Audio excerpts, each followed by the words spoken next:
teaching skills and lesson planning. Teaching reading. Let's start this input by looking at two key terms that relate to the way that people come to understand a text. There are two basic ways. Learners understand a text from top-down or bottom-up skills. Which is which? Take a look at these pictures and discuss with your partner.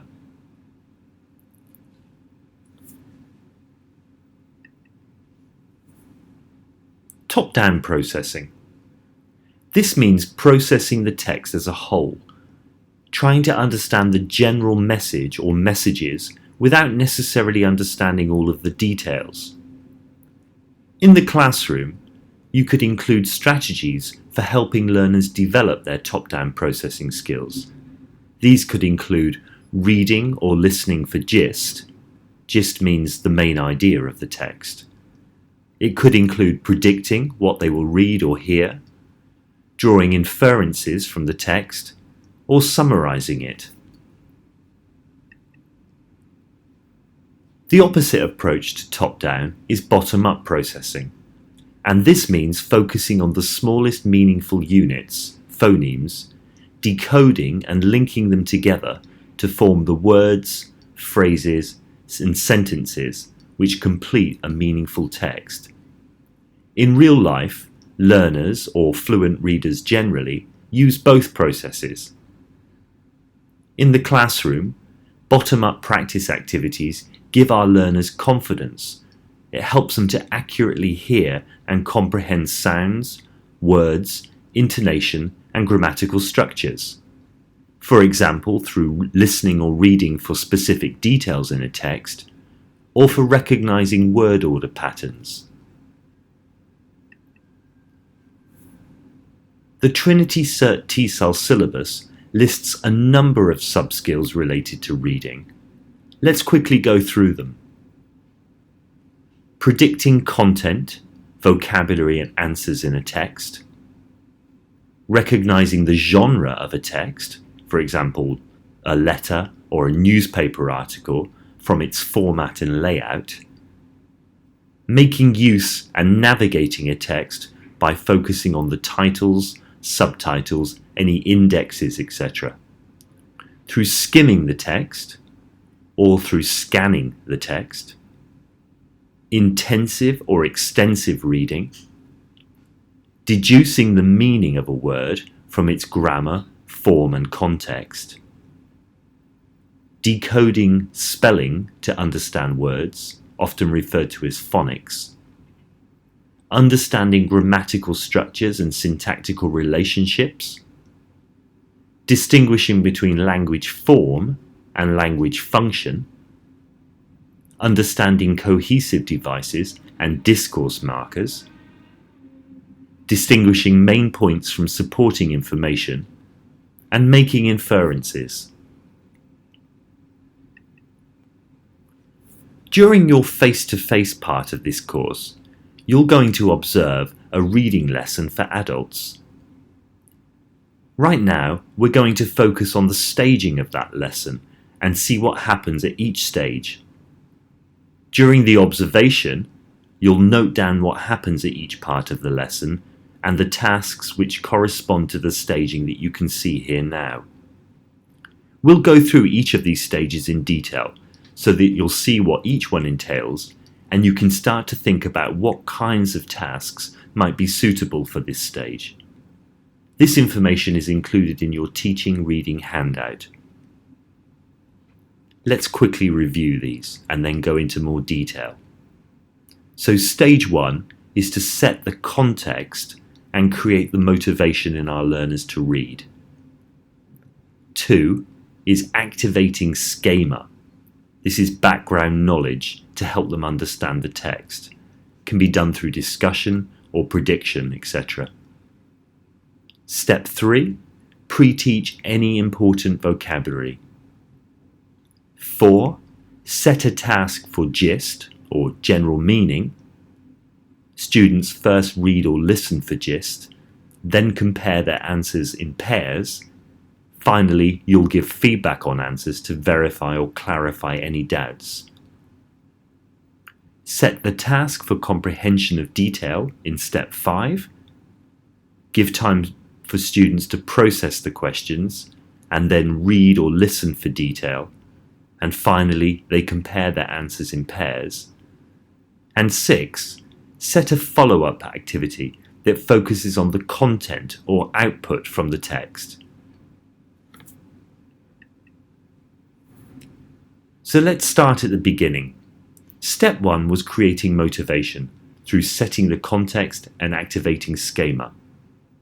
The aim of this is to arouse interest, develop their expectations, and tune students into the topic. So what happens? The teacher shows pictures, titles, headlines, etc., and elicits information and ideas. In fact, anything that gets the students thinking about the content and possibly the genre of what they're likely to read or listen to. You might want to give students 3 or 4 general questions relating to the topic of the reading that they can relate to their own experience. You may want to include prediction tasks. These help activate learners' schema and give them grounds for a good comprehension of the gist, the general meaning of the text itself. In the classroom, students could use headings or pictures or other clues to guess what the text may be about or what may happen. You could ask students to write questions that they know or would like to know the answers to based on what they will read. Next, you'll want to pre-teach any key vocabulary. We'll look at pre-teaching vocabulary in more detail next week, but this is a very important of a reading or listening activity, since it helps learners to better understand the overall meaning of the text or the audio. Learners can get a better idea of the gist and detail of a piece of reading or listening material if they are not stuck on the meanings of too many individual words, which can hinder their general comprehension and slow the reading process down. So the aim is to teach the items that students must be able to use or understand to complete the text. It could be for passive recognition rather than active production. In the classroom, it could be that the teacher displays a maximum of around 8 items and the students could discuss the meaning together. Students could match lexis and definitions in pairs, or the teacher could elicit meanings and concepts and check as a whole class.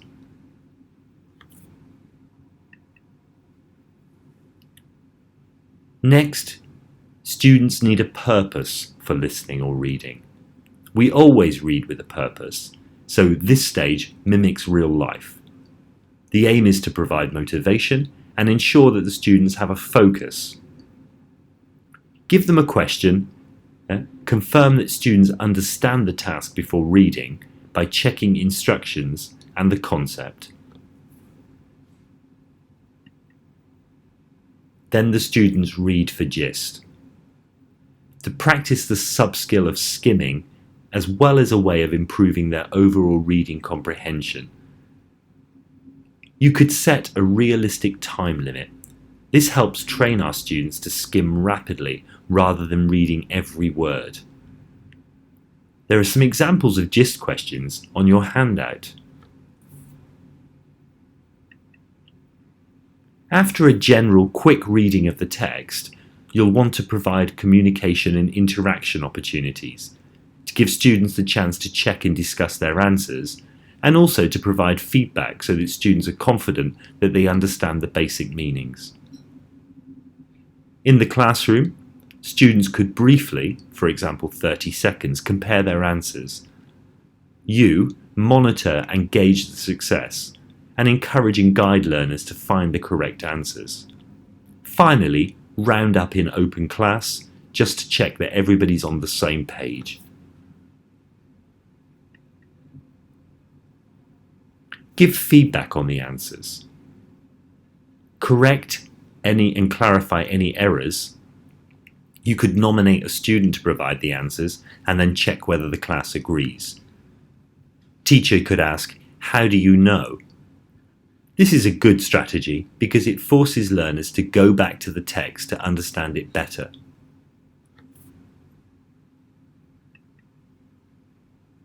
Now that the students have had a general look through the text and have found their orientation where the key pieces of information are, the next stage is to go into more detail. As before, give students time to process any comprehension questions or comprehension task, and check that they understand the lexis in the task by concept checking.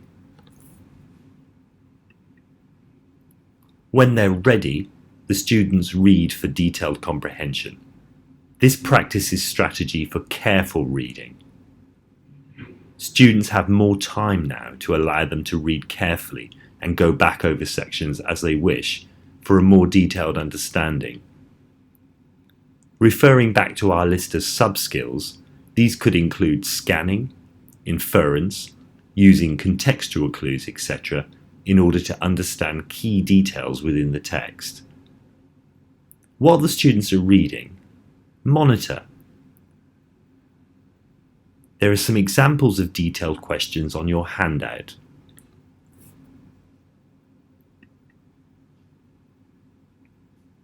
When you feel that all of the pairs or all of the students have had time to answer the questions properly, get them to check together. This is a more careful discussion, and so give a little bit more time for them to check. The final stage here is to give your own feedback on the answers. You could nominate a student as before, asking them how do they know, which means that they should highlight the answer within the text. Students could be given a question each and go up to the board all at once to identify and underline the answer in the text. Avoid having students read out long sections or long answers of the text. It can slow the lesson down.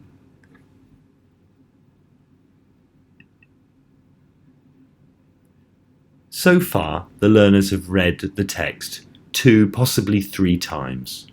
At this point, they should have a very good understanding of the text. The state of understanding a text with no further questions isn't the same as necessarily understanding every single word.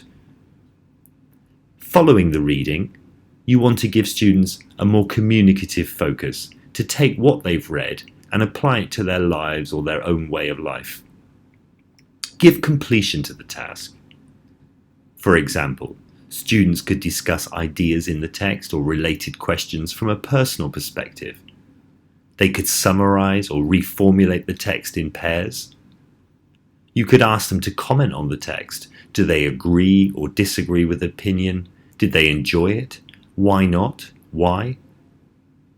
Or students could do a role play or an interview based on the text. There are many possible community activities related to a reading text.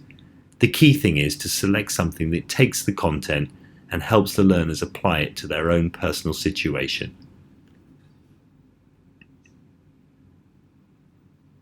There are some things to remember. First, give the task before you give the text. This is important because in real life we always read or listen with a focus and purpose. So therefore, our work in the classroom should mimic the realities of everyday life. Avoid students reading out loud. Reading aloud isn't necessarily a bad thing, but it doesn't really help with reading. It's a different skill. So, be clear on your focus. If you're asking students to read, just let them read.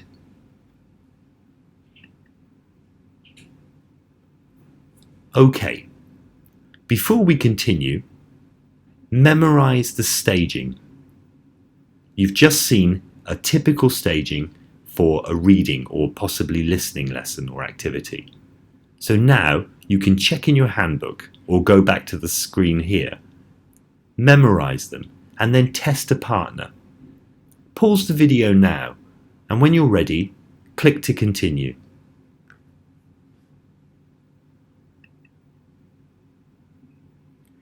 Teaching reading and phonics to young learners. Reading in English is very different from reading characters in Chinese. An important part of learning to read is being able to decode the sounds in order to understand the words, and this is called phonics.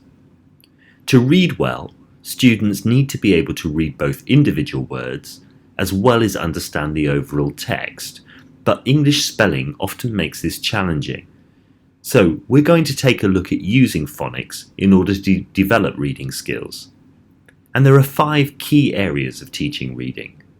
We're going to focus on phonological awareness, phonics skills, sight words and vocabulary, fluency, and comprehension.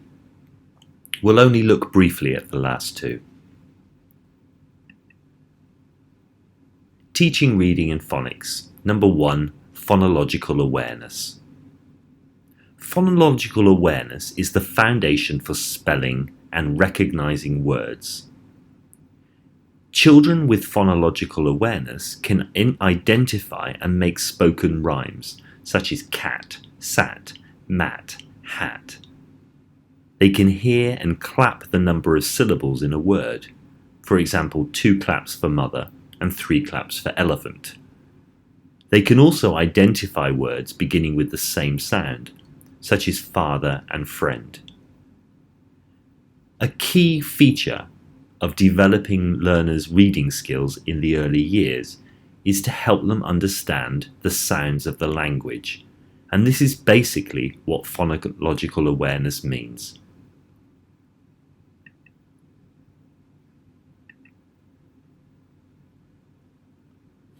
Phonemic awareness is a more specific area of phonological awareness.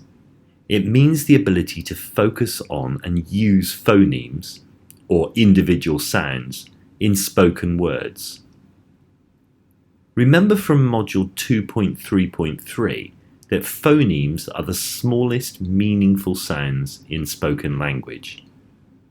Phonemes combine to form syllables and words. For example, the word mat has 3 phonemes: a, t. The English alphabet has 26 letters, but there are 44 sounds. This leads to a great deal of inconsistency in the way that we spell things. Many English phonemes are represented by 2 or 3 letters, working together to represent one sound, such as th for th. The same sound can have different spellings. Take, for example, burn, first, term, heard, and work. And the same spelling could have different sounds. Take, for example, meat and bread, he and bed, bear and here, cow and low.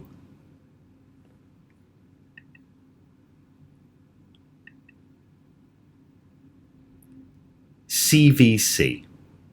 These are words that follow the pattern consonant, vowel, consonant. They are the simplest words and your starting point for teaching phonics. These words highlight the short vowels, such as the a in cat, the e in bed, the I in fin, the o in top, and the in sub. Remember that these are phonemes and not letters. Some words are sometimes wrongly identified because they look like CVC. Listen to these words and how they consist of 2 sounds each, consonant and vowel. Bow, few, key, saw, her.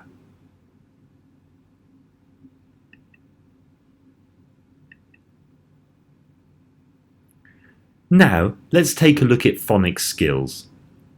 These include blending and segmenting sounds in words, and knowledge of the alphabetical principle of matching sounds and letters.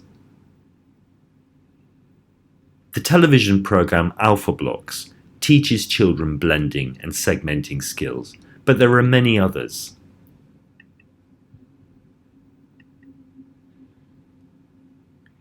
Let's start with blending. Now let's take a look at blending. Blending can be oral or written. Oral blending means hearing phonemes and then joining them together to make a word.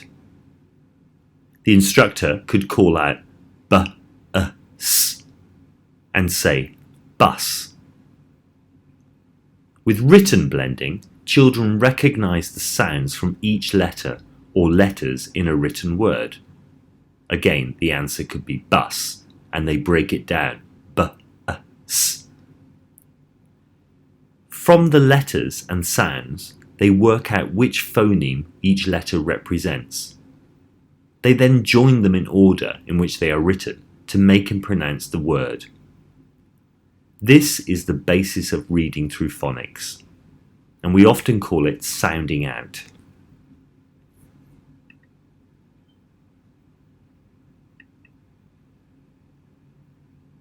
Oral segmenting means hearing a whole word and splitting it up into individual phonemes. The teacher could say pin, and the children respond with p, I, n. They need to develop this skill before they will be able to segment words and spell them. Written segmenting means hearing a word, pin, and then identifying and splitting it into phonemes. They then work out which letter or letters represent those phonemes and write them down in the correct order to spell the word. Segmenting is the basis of spelling.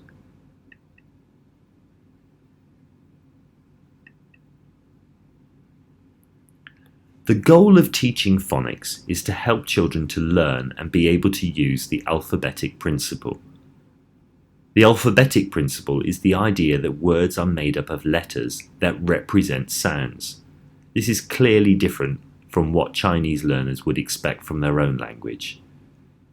When children learn about the relationships between sounds and letters and use this understanding for both familiar and unfamiliar words, they can begin to read with fluency.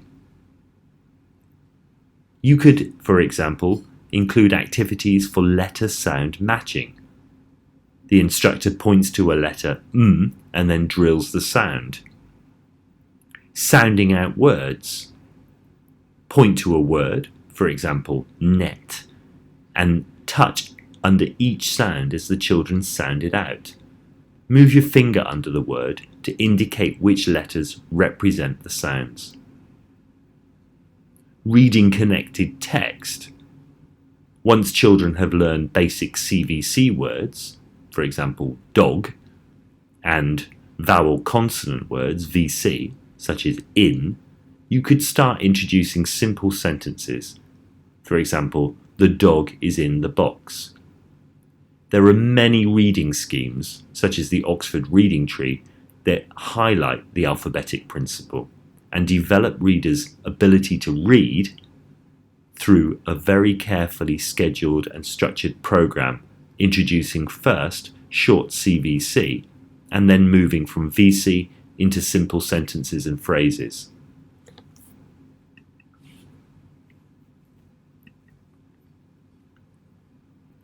We've seen previously how it's important for multisensory activation in young learners' teaching.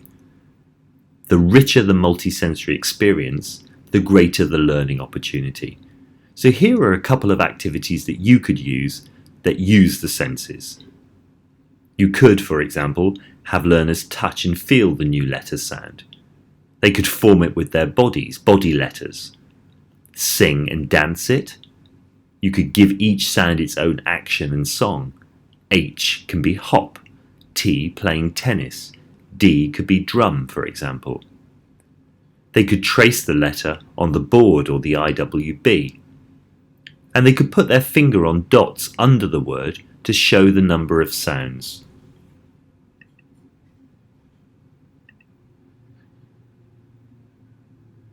Let's look now at the basic staging for teaching phonics. First, revise previous sounds and graphemes as needed. 2. Introduce new sound or sounds or graphemes. Demonstrate using any word with focus sound for oral work, or from a cumulative word bank if words are to be seen in print. Practice one or a combination of the following as appropriate. Blending. Make new words for learners to blend, which include the letters and the sounds correspondence. This helps learners read words. Segmenting. Have learners separate one word or more into its individual sound. This helps them spell words. Handwriting. Learners can practice writing out letters. This can be done in conjunction with sound letter recognition. Apply and practice. Play games, sing songs, or complete activities to help them embed the learning. And finally, extend the learning by taking it to sentence level or text level. For example, by reading stories as a class, in pairs, groups, or individually.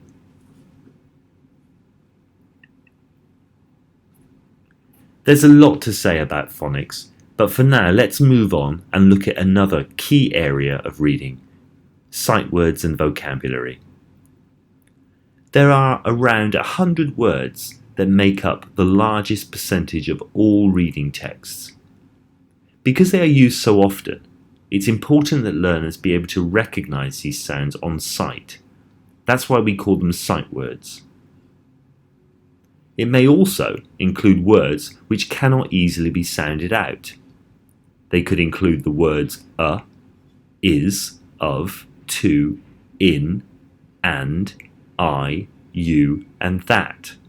All of these are high frequency. Quick word recognition leads to quicker reading speed. This means there are fewer problems with comprehension, so readers can understand meaning better.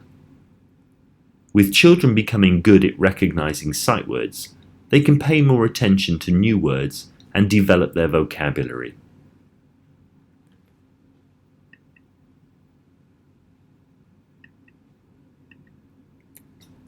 Now let's look at a few ways of teaching sight words in the classroom. You could show children pictures of sight words together with the written word that help them make the connections. Children already know many of the sight words verbally, so to also learn to read them, they need to connect the print word to the spoken word. Repetition is key to helping children remember the sight words. Have them say, read and write the word many times. Have them see the words in context many times. This will also help them remember the meaning more easily. You could use sentences or short texts, or revisit stories or poems or songs they've already seen. You could use vocabulary games with sight words, such as snap and memory. To help sight word acquisition, young readers should be given opportunities to read and write a sight word multiple times. Repetitive reading of texts featuring certain sight words is one strategy to help children commit these words to memory.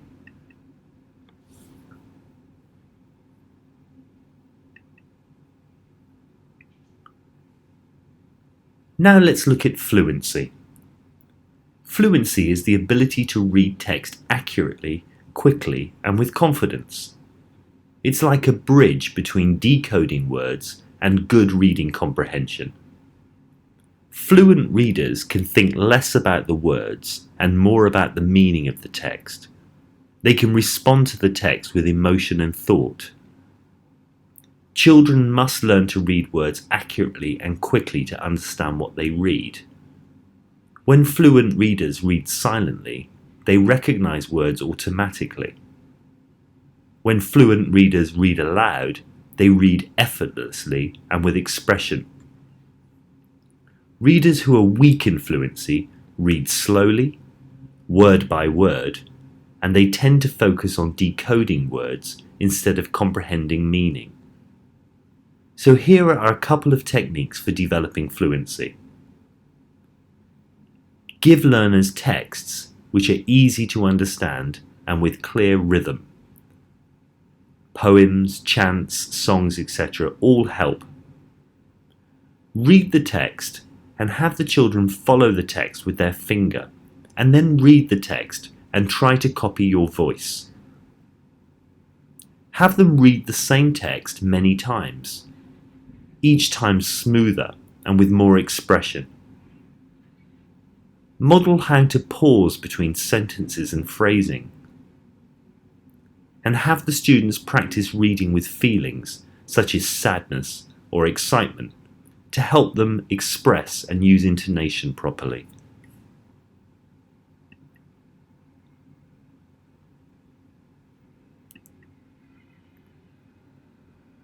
So comprehension. This is the ability to read text, process it, and understand the meaning or meanings. The key components of comprehension are knowledge of vocabulary, text comprehension, which means recognizing the genre, focus, and purpose, answering and asking questions, summarizing the text, understand the organization of the information in the text, etc. And learners need ongoing practice. This means lots of reading or listening and revisiting texts as many times as possible. Stories are a natural vehicle for this. If a child enjoys a story, they will want to read it several times.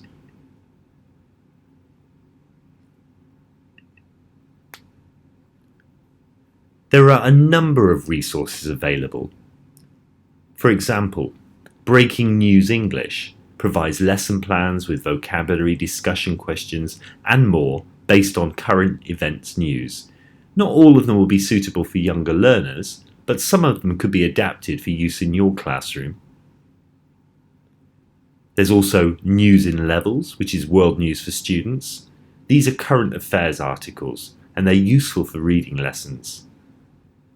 Another site from the publisher Heinemann Macmillan is One Stop English.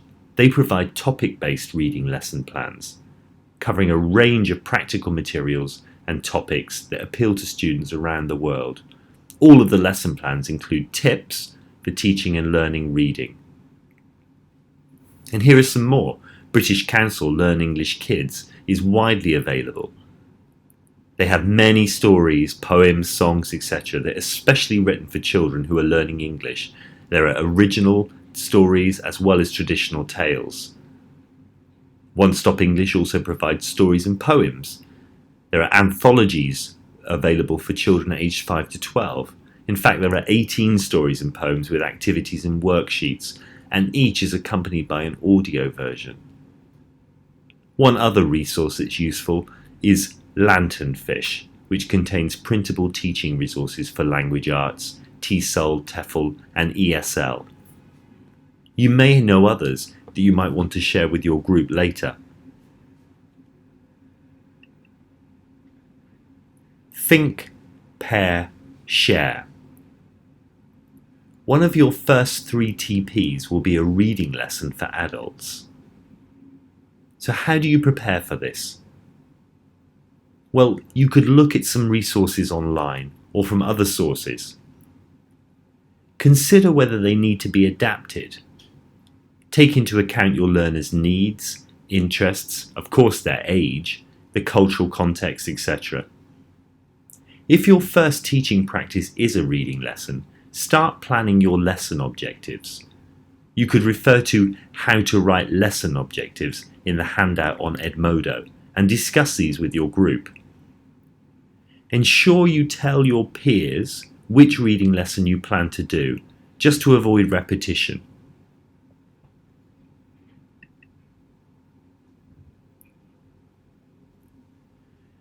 If your first TP is a reading lesson, start looking at possible texts right now and consider the recommended staging we've introduced in this input, what tasks you might want to get learners to do, and how you will help them achieve the overall lesson aims and objectives.